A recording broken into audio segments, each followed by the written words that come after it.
Well, welcome everyone. My name is Frederick Winsness. I'm with NetHope and NetHope Solutions Center. Good morning, good afternoon, good evening, wherever you might be. We want to welcome everyone to yet another NetHope Solutions Center webinar. Again, the second in a series of our crisis informatics webinars. Today the topic is what's happening with humanitarian satellite efforts. And we're pleased to be joined by DigitalGlobe, Radiant Earth, and HOT, or the Humanitarian Open StreetMap team. So before we get underway, I'm going to go over our normal housekeeping rules. I have turned everybody's lines onto mute, and please keep yourself muted to minimize background noise. We'll make this as interactive as possible, so please open the chat window and use chat to line up your questions, and we will have a Q&A session towards the end of the hour. Also towards the end of the hour, we'll have our webinar satisfaction poll, and we would certainly appreciate people answering the few questions there so we can keep this webinar series as high quality as possible. And as always, we are recording this session today, and you'll find the recording and the presentation collateral posted to the NetHope Solutions Center, and the link to that will be sent out in a follow-up email later today or tomorrow. So again, I want to welcome everyone, and I'm going to turn it over to Gabriele, Almon, the GIS Analyst Technical Lead at NetHope, who will introduce the speakers today. Go ahead, Gabriele. Yes, thank you so much, Frederick, and welcome again to all those that are tuning in. Excuse me, as Frederick mentioned, this is the second webinar in a three-part series we're having this month. We welcome you to join us again next Tuesday as we explore crowdsourcing. But today, we're focused on learning about what's happening when it comes to humanitarian-related satellite efforts, and particularly as it relates to open imagery. We're so thankful to have three of subject matter experts with us today who are really leading the charge in this area. First, we have Rhiannon Price, who is a senior manager at DigitalGlobe, where she oversees the Seeing a Better World program, which focuses on delivering data-driven outcomes in partnerships with organizations like the United Nations, Bill and Melinda Gates Foundation, Amnesty International, the World Bank, Rockefeller Foundation, and many others. Program focus areas include food and nutrition security, environmental sustainability, global health and livelihoods, human rights, and infrastructure development. We also have Anthony Byrne, who is the Director of Community Engagement at Radiant Earth. His role focuses on actively ensuring that the global development community can both shape and then engage with Radiant's open data platform. Anthony recently served as a senior consultant for 2 technical agencies of the United Nations, and has also worked with organizations and companies to deploy emerging technologies for the National Laboratory on the International Space Station. We also are thankful to have Nathan Smith with us today, who is a technical project manager at Humanitarian Open StreetMap team, working on satellite imagery and health-related projects. He's focused on leading the Open Aerial Map and malaria analytics projects, as well as participates in the technical, imagery coordination, activation, and fundraising working groups.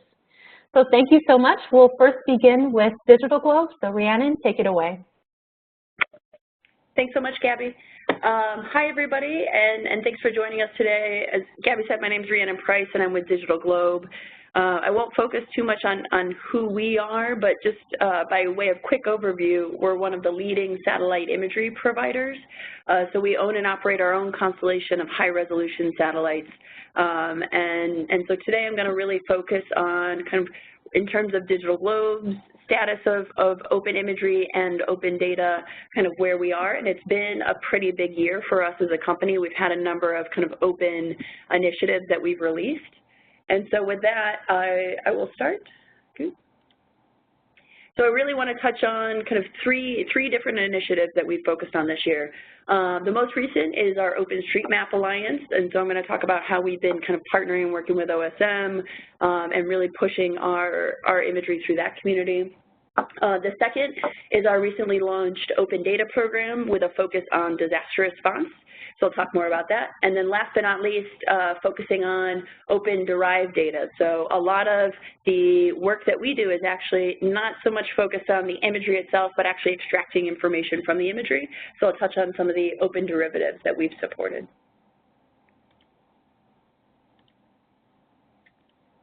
All right. First and foremost, just in case anybody's not familiar with OpenStreetMap, really what it is some people will call it kind of the Wikipedia of maps. So it's a completely open source, freely available base layer of roads, households, you name it, all different features that you can put on a map, and it's all community generated. So you have really volunteers around the world who are constantly contributing to the map, and it's very much kind of a living thing in that way. And I think this quote from one of the OSM founders, Steve Coast, is a really great way to kind of frame it, especially against kind of some of the commercially available maps that are out there, that it really is just different. That all of the data contributed is openly available, like Wikipedia. Anyone can download, experiment, and play with it freely, and it's not kind of locked up or unavailable. And so for us with OSM, you know, we've always recognized the value, particularly in terms of humanitarian initiatives, and I'm sure Nate will touch on this much more a little bit later. But one of the things that DigitalGlobe's recently done is actually launch what we call an OpenStreetMap Alliance, which is really a consortium of our partners that are kind of sponsoring the public release of DigitalGlobe imagery into OpenStreetMap for tracing and creating these base maps. And so we just launched this a couple months ago, and essentially we've got global coverage with our imagery in OSM at very high resolution. So you're talking about 50-centimeter resolution imagery that's now available in some of the most remote places of the world for editing within OSM. And so this, in and of itself, I think really kind of supports the ethos of OSM in terms of there's not a monopoly on place, and that we can really start to extract much more information, tapping into the networks of OSM folks, and also provide a lot of value in the development and humanitarian space as well, of course. So that's the OSM Alliance. And then a quick shout out for that as well. So OSM also has kind of these what they call state of the map convenings every year. And DigitalGlobe is actually one of the co-hosts of the U.S. State of the Map that's coming up this fall in Boulder, Colorado. So just a quick shout out for that. If you're interested in OpenStreetMap and maybe you're already a contributor or you're looking to learn more, this is a really fantastic opportunity. And they're also still taking submissions for talks. So just a quick call to action on that.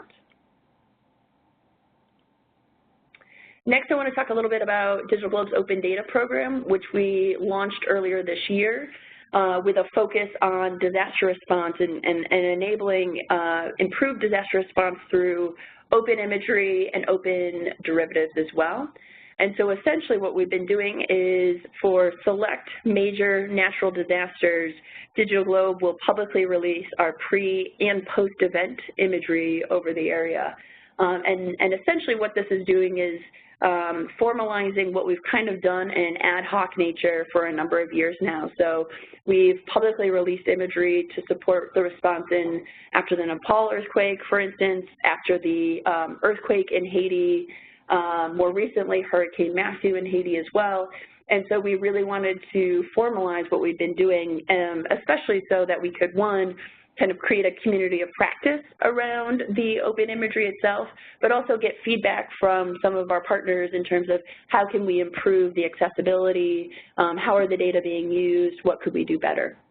And so when those data are released, they're released under a Creative Commons 4.0 license, and so essentially that means that you can use it for, you know, any non-commercial purpose as long as you attribute the imagery and where you're using it from. Just to kind of give you a little bit more of a sense in terms of how do we activate those events, because it's not every natural disaster that we activate for. Really what it comes down to is we've modeled our criteria after Humanitarian Open StreetMap's activation protocol. So we have the same kind of classification schema, and what we've done is said we will pick sudden onset kind of major events is where we will activate, where there is a substantial impact in a developing country in particular. And we have an internal committee that kind of agrees. It's kind of a rapid assessment where we can then publicly release and push that. And the great thing is that DigitalGlobe has a team called First Look that's constantly monitoring these types of events. They're a 24/7 team, and so we're imaging those events regardless. And so it's fairly easy for us then to kind of streamline those workflows and make them available for this type of community. And so in terms of what's included in those events, like I mentioned before, it's pre-event imagery over the affected areas, post-event imagery over affected areas, and then whenever possible, we also do kind of crowdsourcing of damaged areas. And so that can include things like damaged structures, impassable roads, areas of major destruction. Depending on the event, we could do, for instance, flooded areas, areas of debris, you name it. And so it'll change slightly depending on the nature of what's happened on the ground. But this will give you a sense of what we're actually releasing and what's available. In terms of kind of impacts, really it's about, for us, rapid data deployment to improve emergency response. So getting data in the hands of folks who need it the most. And it's used for a whole variety of things, everything from determining ingress-egress routes, areas for rescue missions, coordinating deployment of resources, evidencing extensive damage to unlock additional resources or services or coordinate the deployment of those. And then, of course, having, really what DigitalGlobe can offer is best-in-class satellite imagery over these areas where oftentimes there's just really no current or at least usable information. And so that's part of what we've done. And I also have to give a big shout out to our program partners, including Humanitarian Open StreetMap, NetHope as well, because they've been fantastic in terms of, one, giving us feedback on how to improve the curation of what we're doing, but they can also, of course, request activations. And so that's part of what I wanted to talk about, again, by way of another call to action, is in terms of getting involved, one, of course, you can, of course, tap into the imagery. So within our site, there's all of the past events, the imagery are still there, so you can grab those or see what we've already released for previous events. You can also sign up to know when we activate or when we will release for another event. So there's kind of a list sort of there where you can get notifications. And then last but not least, you can become a formal partner to the Open Data Program, where folks like NetHope, the United Nations, the World Bank, Humanitarian Open StreetMap, Mapbox, several others are kind of formal partners. And so what that means is essentially they're helping us, when we release those imagery, helping us distribute it as quickly as possible. But then they also have the ability to make requests of us for activation. So if for some reason we were not proactively activating for Hurricane Matthew, for instance, or another event, Humanitarian Open StreetMap could request that. Our latest event actually was the Macoa landslide, and that was a requested activation from the OSM community there. So those are types of things that we take really seriously, and we'll be sure to let you know. So that's one way you could get involved. Just to give you an example, this is one of our more recent activations after the cyclone that hit Madagascar a few months ago. So this is the pre-event imagery that we use. So this is fairly zoomed out because I want to show kind of the flooded area, the comparison. But this is a sample of one of the pre-event images that we would release. And then this is the post-event image over that same affected area. So you can start to see the extent of flooding. And we're starting to do things in terms of using a lot of our machine learning to actually extract flooded areas, to do some of that on the fly. It's not quite ready for prime time yet, but we're continually tweaking it, and so that could be another something that we add to kind of the cadre of open imagery and open derivatives that we have. And then this is the site as well. Even if you just search DigitalGlobe Open Data, you should be able to find it, and all the imagery are there. You can sign up there. Our activation protocol's there as well. But if you have any questions, of course, let me know. And then last but not least, I want to quickly touch on, just to give you a sense of above and beyond open imagery, DigitalGlobe also partners and does a number of projects where there are actually open derivatives released. And I think these are particularly helpful for humanitarian purposes as well. So for instance, one of the things that we did, actually working with the U.S. government, when the Ebola crisis first happened in Liberia, was we publicly released our imagery as well as associated vector data to that imagery to support the on-the-ground response for the Ebola crisis. So that included not only what we call kind of human geography layers, so things like, what are the demographics, socioeconomics, the road infrastructure, other kind of points of interest, as well as the imagery, but we also released elevation data over the area so that folks could understand things like where should helicopters land, looking in that juxtaposed with the prevalence of cases, you name it. And so this was kind of a swath of kind of open data that we released at the time. More recently, we've actually been working, again, with Humanitarian Open StreetMap to do kind of a crowdsourcing effort to do household enumeration across more than 500,000 square kilometers throughout, I think it's 6 or 7 countries, kind of across the world, so Central American countries, Southern African countries, and then South Asian countries as well. And essentially what we've done is actually traced every building in these communities. And so at this point, I think we're up to, I think it's nearly 4 million buildings that we've mapped in a matter of months as a part of this work. And really the focus of the work is for malaria elimination, but because these building footprints live in OpenStreetMap, they're accessible to a much broader community and can be used for a number of things in these countries. So that's another kind of asset. And then last but not least, to kind of wrap up here, we've also been partnering with groups like Facebook, who you don't necessarily think of as a traditional humanitarian or global development actor, but a lot of what they're trying to do for things like internet.org, where they're trying to bring connectivity to developing countries, not only in and of itself has a humanitarian long-term implication, but some of the data that they need kind of along that journey to support that work, they've also committed to publicly releasing. So for instance, using our imagery and our technology, Facebook has created these population density maps, very high resolution population density maps, 5-meter resolution, and they're publicly releasing all of those. And so right now they're working with Columbia University to actually kind of quality check all of those outputs.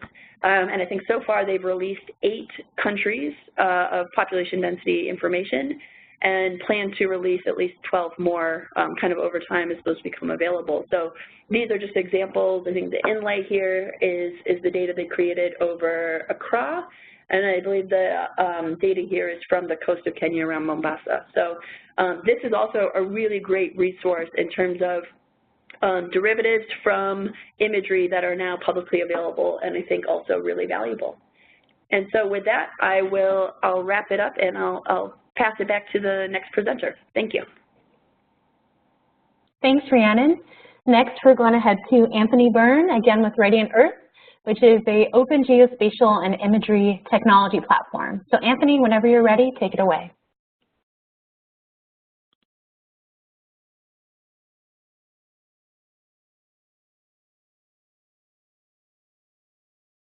Discussing Radiant Earth for those that are not familiar.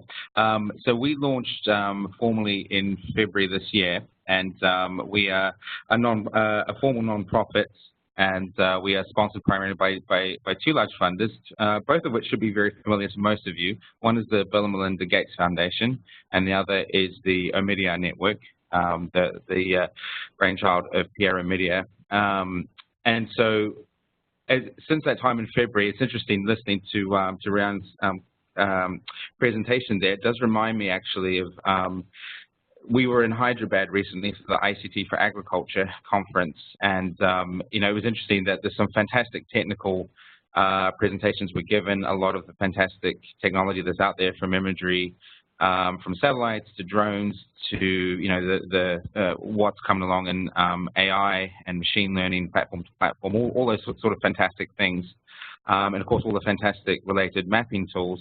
It was interesting hearing from the government representatives and the local practitioners, whether they were running large community farms in remote areas in Mozambique, or whether they were even some representatives from local governments that work with them, they all said the same thing, which is that in terms of what they need, what they're really looking for is the right amount of imagery at the right time in the right format that gives them what they need. And they do feel the pressure sometimes of, being aware that there's all these fantastic products and feeling either they're missing out or there is such a current glut of potential data that the hardest bit is actually discovering what they need, when they need it, and just the right amount so they can help the communities that they support. That was in agriculture, and I've often found the same thing in my background with disaster relief, for instance, with the UN, that very remote areas, when time is very constrained, it isn't just about having very detailed maps and high-resolution imagery. It's about actually being able to discover it and use it, having it be actionable in the right time. So this, I think, makes it a good thing for the next slide, which looks at these three things in detail. So the first one is really around discovery. So I mentioned discovery. So it's finding the right EO imagery and data. It used to not be that much of a problem. I mean, there was a time when the kind of imagery that was out there was really, around 2 or 3 major data sets, some of which, of course, are still being used, whether it's Landsat or early Sentinel or Spot data. And then, going from there and saying, okay, well, within these limited products, that's what we have. But of course, there's a lot of variety there now. There's great regional data within emerging, government centers. Like, for instance, India has some fantastic imagery, regional imagery, which is using population data over satellite data around tsunami warning and impact of flooding. Which we're working with them. There's the same in Australia, same in others. So there is a real sort of global supply of data coming on board. So the issue here is the classic sort of big data issue.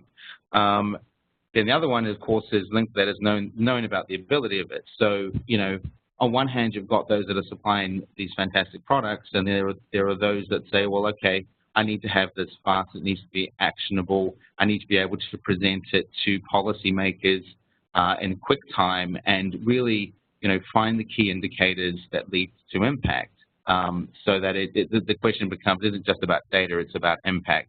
A lot of that is actually community-to-community discovery. And that's kind of the next step, where we take the fantastic things that DigitalGlobe provide and their relationships with governments and with communities, and then say, okay, so with we take those data sets. How do we ensure that they can be easily discoverable and at a ultimately at a rate and a cost which can at least get them started before they move on to say really that sometimes they're really high resolution data that's highly valued, but is not cheap and is really at its best when there's really been a lot of discovery and people really get familiar with the tools. So that's also something that we really focus on. And ultimately leads to the third point. There's a large amount of data around, as we know, a large amount of imagery.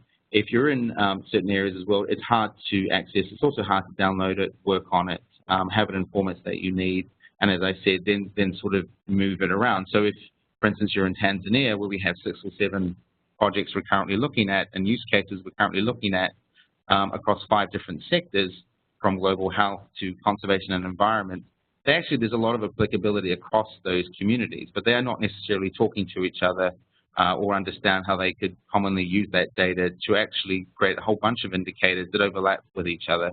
And we find with illegal mining and illegal forestry, for instance, that has a really important multiplier effect on a lot of outcomes.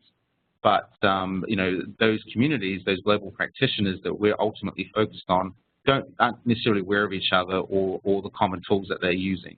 So one of our things is to try to make that community aspect much easier to find, discover, and to cooperate, whether that's ultimately on a common license or whether that's around just sharing data where it's appropriate. And we have ways of looking at licenses and things that make sure that our commercial providers provide such a valuable service are well protected. But it's also making their data, have more impact amongst the communities they already serve. So it's extending the commercial aim, not replacing it, which is very important, since everyone at Radiant does come from a commercial background in one sense or another. So having said that, of course, all the imagery we'll have will be it's planned to be open source data, openly source data, easily discoverable data, so that it's that beginning point can be very impactful, and you can really help the capacity development that makes using GIS very commonplace. Or whether some of the largest NGOs in the world that we work with, or some of the smaller ones that only have a very small introduction at this stage to the power of this imagery. So if we look at where does all of this imagery come from, it's useful to go back to where we are. So obviously we started with like very big buses, very high orbit satellites, often, usually primarily government satellites, and then on came the big commercial providers. And now, of course, we're moving into small sats and CubeSats, and they also provide a lot of value. And companies like Planet's very exciting to see them come along in terms of what they're able to offer as well. But then also, it breaks down as into satellite, drone, aircraft, balloon. From our perspective, obviously we start with satellite imagery. We at Radiant are very comfortable with that. But we're ultimately platform agnostic in terms of imagery is the data, and data is what matters. So if it's coming from aircraft, balloon, kites, or whatever innovative platforms are out there, we're happy to look at it and to see if that imagery can move the needle. And if it does, then we're prepared to host it on our platform and provide the same service that we do for satellite imagery. Some of the organizations we work with, for instance, NASA, Esri, ESA, DigitalGlobe, Hexagon, these are a good mix of whether they're large commercial imagery providers or whether they're some of the exciting emerging leaders in AI and algorithm development. Those that are really looking at data lakes and trying to see the patterns that are there globally, whether it's looking at road recognition or others. So we're very excited to work with the UN and the World Bank on some of those, as well as regional governments, because we want to build some of the technical capability into our platform and into our offering, which feeds into what they're doing. So it's about trying to amalgamate and aggregate a lot of the power of some of these emerging technologies, and then bring them into the space where they can also play. Some of those developers can play with the open imagery we'll have, work with some of the communities that really want to access some of that to basically, try and capture the converging power of some of these technologies.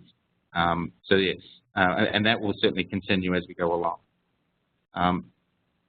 So the next one is, ultimately though, it's really about, that for Radiant is really what it's about, open geospatial data for positive global impact. And really, the 5 circles in there kind of capture the heart of what we're thinking about. So whether it's global health, whether it's, disaster relief, whether it's agriculture or forestry, whether it's looking at the impact of climate change, and whether ultimately it's capturing some of these, exciting technologies like drones, to see, okay, high resolution imagery from drones, how does that overlap with, in a very practical way, I can't, stress the word practical way, with some of the existing satellite products out there.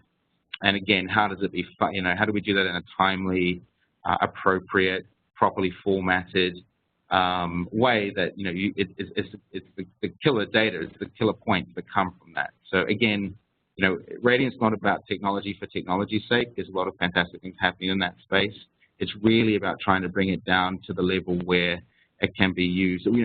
At nearly the last mile. We're not the last mile folks. We don't carry out the programs on the ground using that imagery, but we provide those that are with that. And I'm thinking of great organizations like Catholic Relief Services and things like some of the different programs they carry practically from village to village, or whether it's Gates looking at the impact of malaria.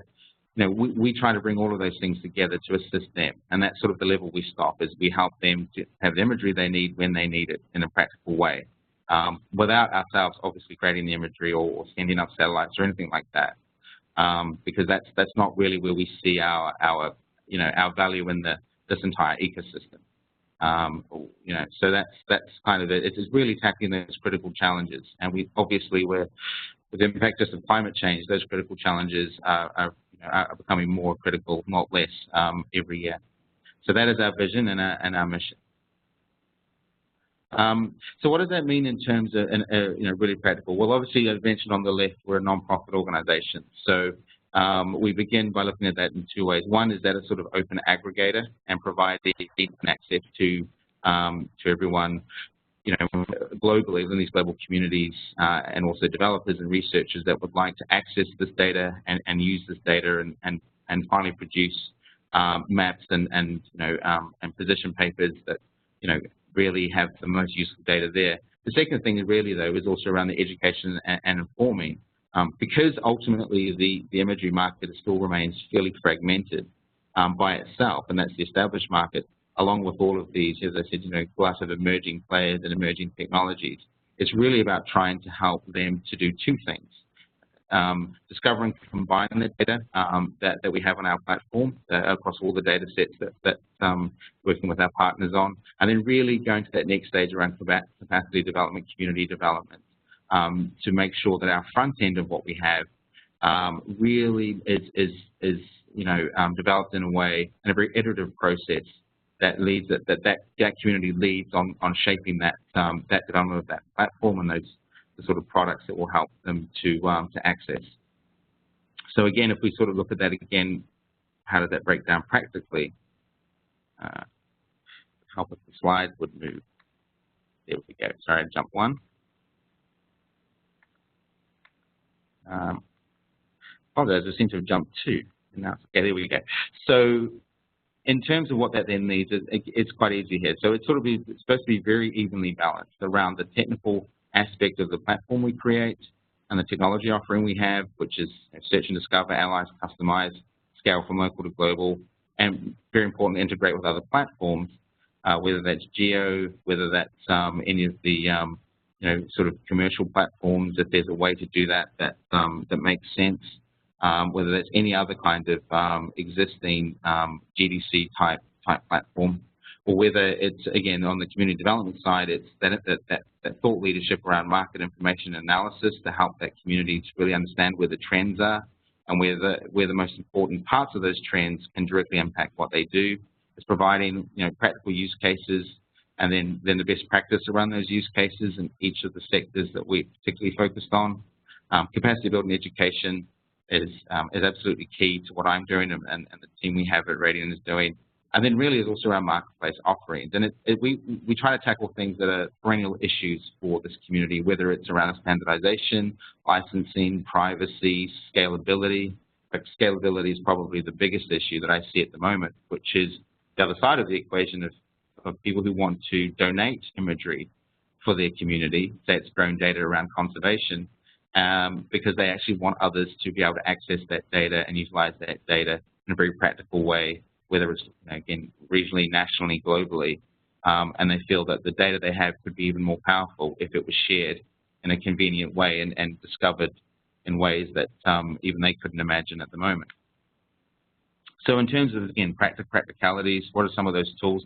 We're not planning to reinvent the wheel. So you look at some of the basic sort of tools in terms of derived products, NDVI, EVI, NVWI, and then if you think of some of the plugins and analytics, they have to be the ones that begin with the ones that virtually all of the current community that uses GIS and imagery sort of use. So obviously Esri plugins, some of the things from Hexagon, and there's multiple others. Because again, this still has to be easy. We're not looking to replace any existing tools. We're looking to supplement them, which means our ecosystem will reflect a lot of the imagery and a lot of the plugins that everyone's already using. So again, it's just around starting with those and then seeing what we can help to, create together.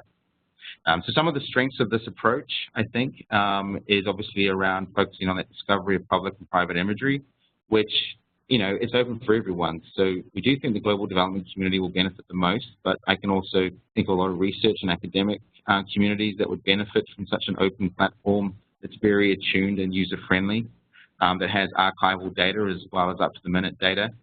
Obviously focus on open imagery, data sets, technology standards, experiment with data and visualization.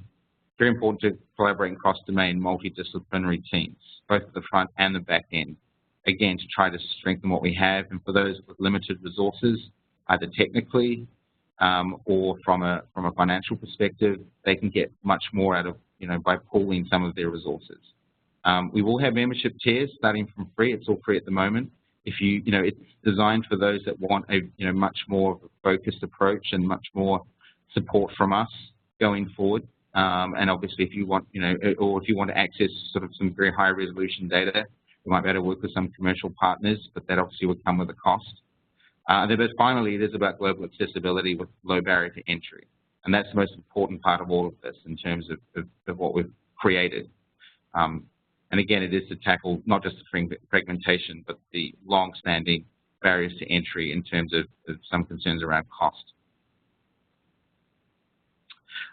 So if we go back to what was initially an existing slide, we started by looking at EO and satellites at sort of 50K and the sort of dramatic increase around platforms. The next two levels is really, I mentioned, is the rapid innovation aspect. And it's very difficult for everyone, I think, to keep up with how fast it's expanding.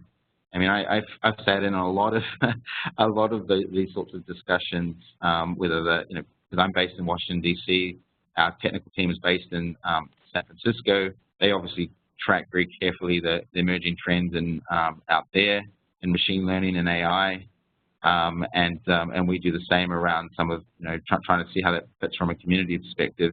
But really, that rapid innovation, where you apply all of the imagery and then obviously machine learning, cloud computing. I mean, we have a great relationship with Amazon Web Services, for instance, key partner in terms of the kind of the storage aspect for both downloading and uploading, and be able to bring in certain algorithms that can be worked on imagery inside our platform, but then can be downloaded and worked offsite. And really, ultimately, it's about creating new solutions, very attuned solutions to what people need. So if you need some very discrete, defined data, using all of that capacity for just a very small amount of focused aspects, that's great. If you're looking for far greater trends to see what 10 years of discovering certain types of data sets will give you, and seeing some of those,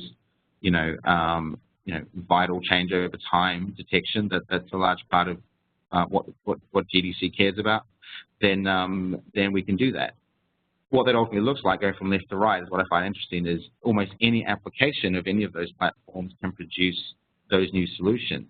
And initially, I imagine we'll be very active with use cases, with partners, with consumers of that data. But ultimately, we designed to build this over time, continually iterating what we have on the community and on the technical side, so that it becomes passive, so that solutions are being developed all the time we may not even be initially aware of, but is being put to use.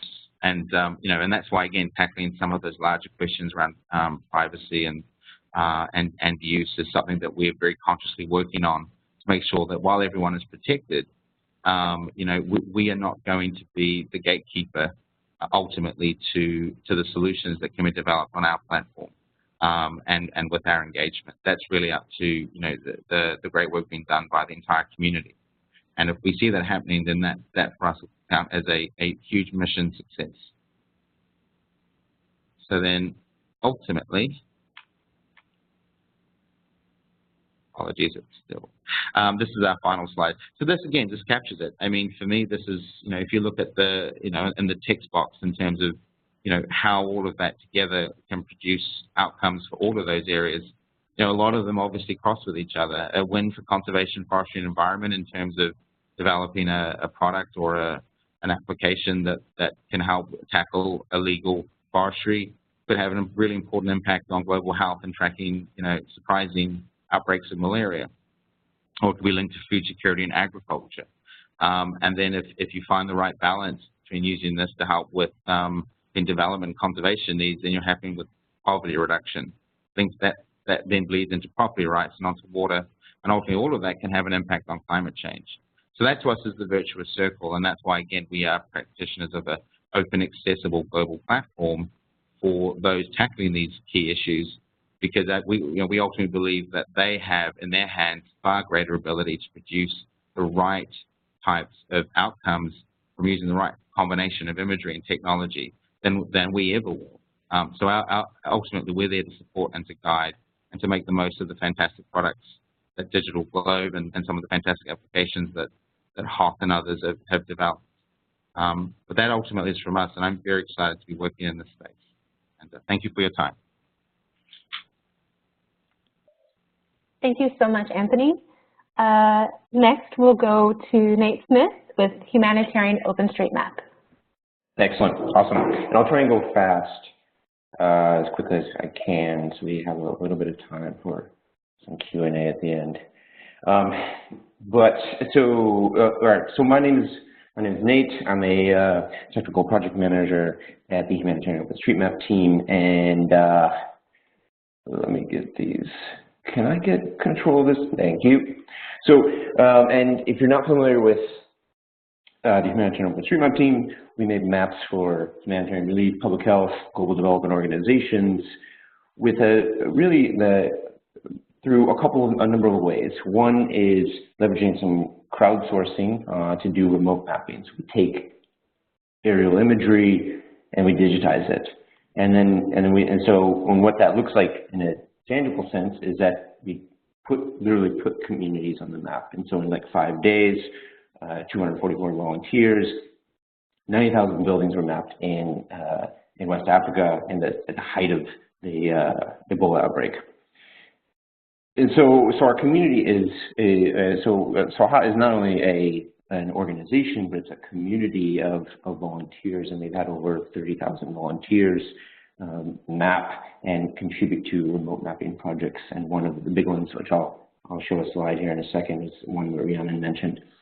But we're not just doing remote mapping, we're also building local mapping communities and doing field mapping, training, all in a sense to come in after remote mapping happens, using satellite or aerial imagery and augmenting that data with on-the-ground local information.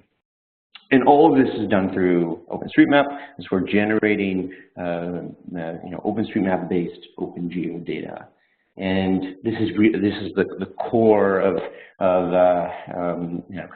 our mission, is really leveraging OpenStreetMap for humanitarian work. So we do remote mapping, we do some field mapping, and then we build tech tools, and really it's about we actually dog food a lot of our own tech tools and in that workflow of using OSM, and so we're contributing to the ecosystem of tools in OpenStreetMap.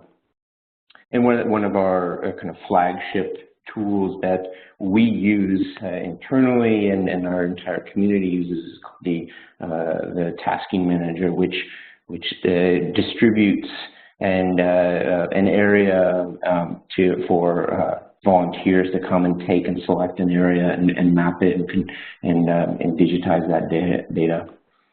So I'm going to touch on a little bit of the problem of just what we've all been in the last 2 presentations we've been talking about, is imagery is super critical for creating maps and baseline data, and that's a critical part of our work.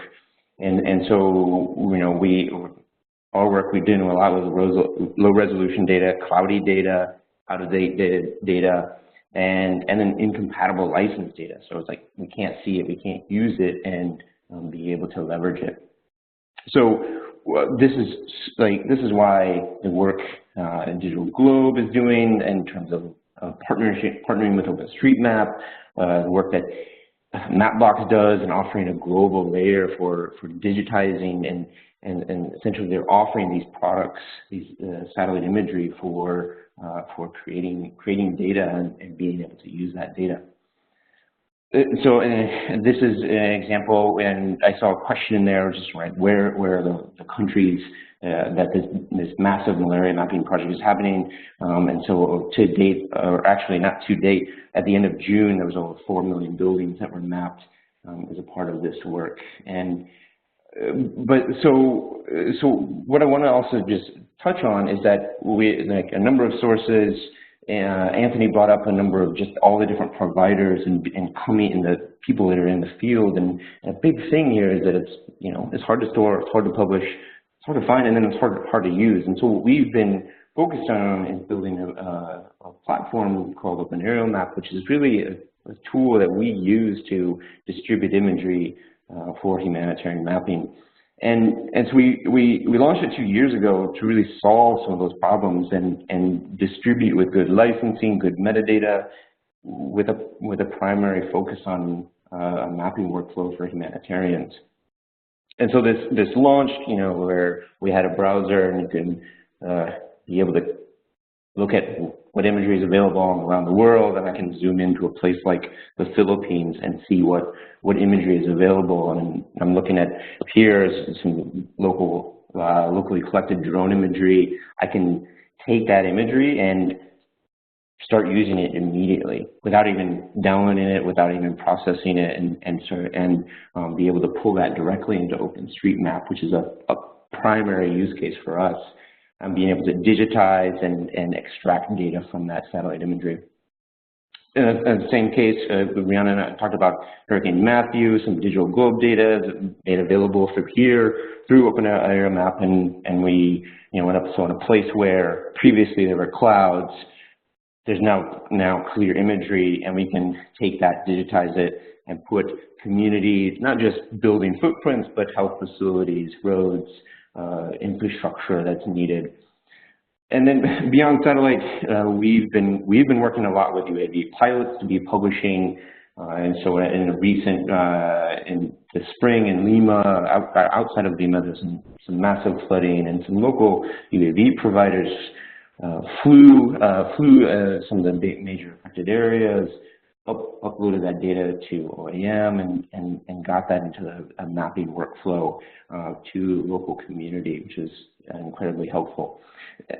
So, and same thing in Ecuador. I'm going to kind of skip over this in time, but so when you go to openaeromap.org, you'll see the latest imagery on a weekly basis and being updated with new collects and new imagery.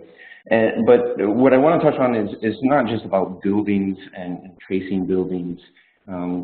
So what's interesting in satellite and humanitarian work is that people are extending what's being digitized from buildings and taking that and augmenting it. It's like predicting spatial structures for IRS campaigns. So some work out of the University of California, San Francisco was predicting what are residential and non-residential without even getting on the ground, and that's augmenting how they're planning IRS spray campaigns.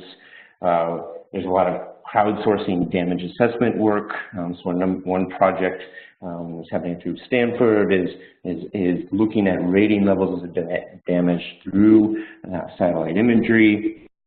And then, so then there's some community planning in the Philippines, and so people are taking not just satellite imagery, but drone imagery, and being able to look at change over time and assess. Okay, how do we look at development? How do we have a better sense of our community and the extent of that community for planning purposes?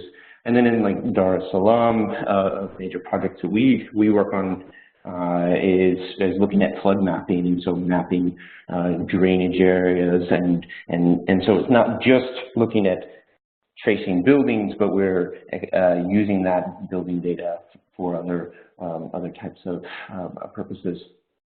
So let me just quickly touch on where OAM is going, because I think this is interesting. We're working on improving integrations, improving ways that our partners are exposed and our infrastructure for providing data. We're working on a number of technical guidelines around UAV mapping, and then we're building the community of contributors.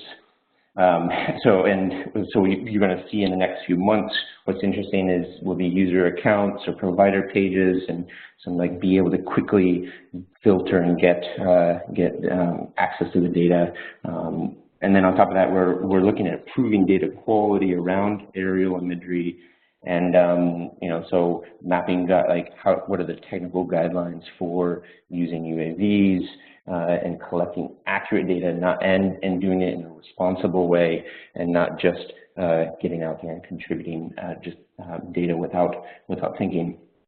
And lastly, so we're an open source community. We're online. We're we welcome input and contributions. And so there are a number of ways to get involved. You can sign up and start contributing if you're a drone pilot, or if you're a satellite provider and want to start to distribute some of your data through OpenStreetMap. Or you can join HOT's Slack community. We have a number of channels for asking questions and collaborating on projects. Or you can join our mailing list and get updates on progress. Lastly, we have a number of other resources, and I can make those available. But I'll stop there in light of time. Thank you.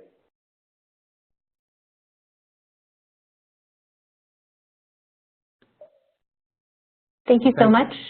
Go ahead, Frederick. Go ahead, Gabby. Okay. Well, thank you very much, all three of you. This has been super informative, and we have received a whole host of questions.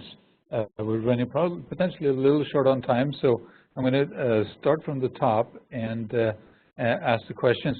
The first couple of questions was from Rhiannon, and the first question that came in was, what is the time frame and frequency of flyovers when you activate after an emergency or some of these activation events? Yeah, it's a great question. Hard to answer because it'll vary depending on the extent and severity of the event itself. So, for instance, like after Hurricane Sandy, we imaged, for a good 30, 35 days, I think, following the hurricane. Hurricane Matthew, we imaged for close to a month as well. And so it just varies. And part of that is dictated by, can we get cloud-free images, especially in the case of natural disasters, you have a lot of cloud cover and things like that. So we want to ensure that we can cover the area. So that's a factor, as well as, what's the extent of the impact? Are we talking about something that's highly localized or something that's fairly kind of spread out? And so those are some of the factors that we consider. But we're, again, open to feedback in terms of the longevity or the frequency of those collects as well. Thank you very much. It kind of ties in with one of the later questions that came in, essentially from Nate. And I was particularly intrigued by these satellite imagery that had overlaying information from drones and so on and so forth in these combinations. Nate, are there some videos or training materials, or how would one really kind of get intimate knowledge of all the capabilities of OpenStreetMap and the related technologies? Yeah, so there are tons of, well, I mean not tons, but there are a number of training videos. There's two resources that I'll point out where you can access them. One is called learnosm.org. And it has a number of both training things that you can print off and read through, as well as training videos. And then there are a number of other videos and resources through missingmaps.org. And those are two projects that we collaborate on and providing resources around learning OSM. Great. We'll make sure that those we make a note of those resources and put them in the follow-up material and the postings of the webinar. Another question for Rhiannon. How would one contribute to the data sources used with your imagery?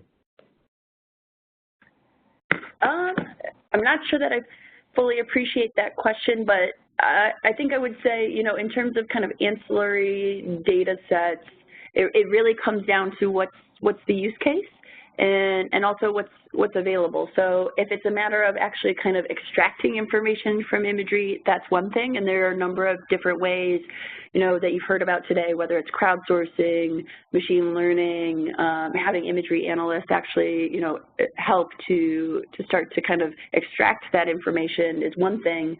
But you can also, especially because imagery is by its nature, geocoded, then you can start to kind of overlay and start to integrate seemingly disparate data that way. And it really just comes down to what's your ultimate use case as to how you kind of best provision that and how you start to make those kind of set up and prepare those analyses. So that's kind of what I would say at a high level. But if there's kind of a specific follow-up question on that, I'm happy to elaborate a little bit more.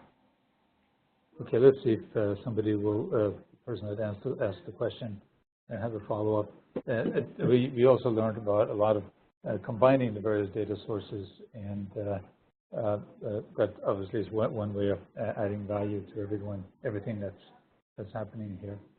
There was a question for Anthony. When will Radiant Earth be ready for everyone to access and use?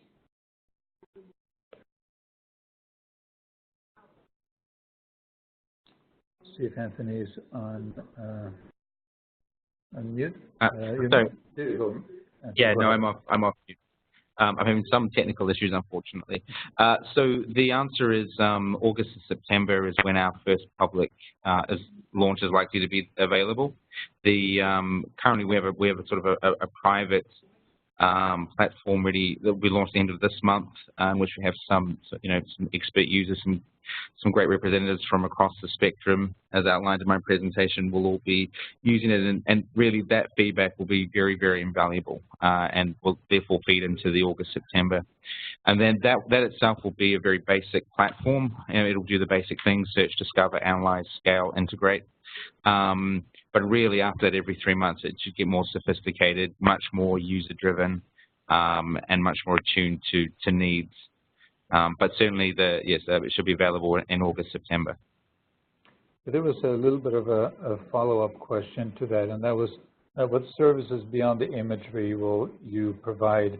Would you be able to apply your artificial intelligence tools to custom and individual questions? Over time, the answer to that is yes. So, I mean, initially, it'll be much more on a broader scale. It'll be much more sort of at the community level.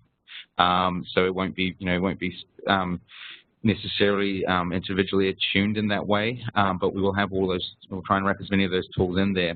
But over time, the answer is yes. As we get more expert in what we do and bring more on board those have the fantastic capability in that area, it should become more and more customizable.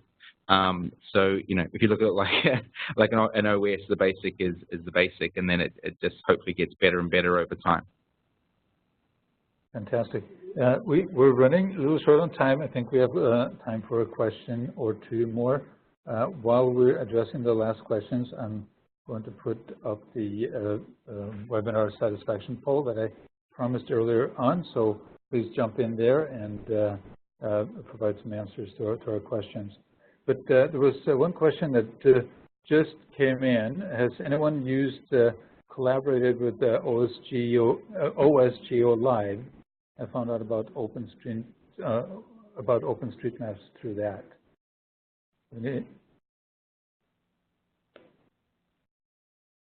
I'm not familiar with OSGeo Live, but maybe Anthony, do you know anything about this? I didn't know. Not really. I will absolutely immediately look that up and become familiar with it. So thanks for the tip. Okay, that sounds a little bit from the reaction I got there that might be best kept secret somewhere. There was another question that came in, and is anyone sharing imagery with Google Earth or the Google Earth engine to take advantage of their processing and speed capabilities?